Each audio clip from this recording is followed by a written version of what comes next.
பொதுவாக கல்ட் குரூப்ல இருக்கிற நபர்கள்ட்ட யாரு போய் சொன்னாலும் அதை ஏத்துக்க மாட்டாங்க.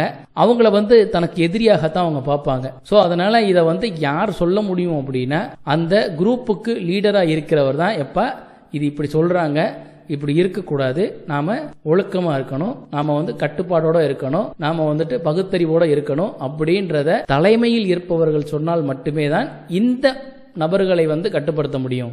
ஒரு மாணவனையும் ஆசிரியர் எடுத்துக்கலாமா?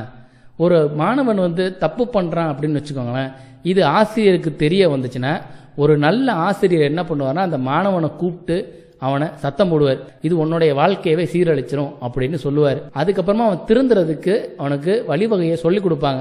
இத சொல்லி கொடுத்தா தான் அந்த மாணவன் என்ன செய்வான் அப்படின்னா தான் செய்த தவறை உணர்வான். இது ஆசிரியர்களுக்கும் மாணவர்களுக்கும் இருக்கிற உறவில் இருக்கிற ஒரு அற்புதமான விஷயம். ஒரு தலைவன் என்ன பண்ணணும் அப்படின்னா இதே விஷயத்தை அப்படியே பண்ணணும். தப்பு செஞ்சவனை கூப்பிட்டு கண்டிக்கணும், கண்டிச்சுட்டு இது மாதிரி பண்ணாத அப்படின்னு அட்வைஸ் பண்ணிட்டு சட்ட ரீதியாக அவனுக்கு ஏற்பட்டிருக்க அந்த பிரச்சனையை சட்டத்தின் வாயிலாக அவனை சரி பண்ணி வெளியில கொண்டு வரணும்.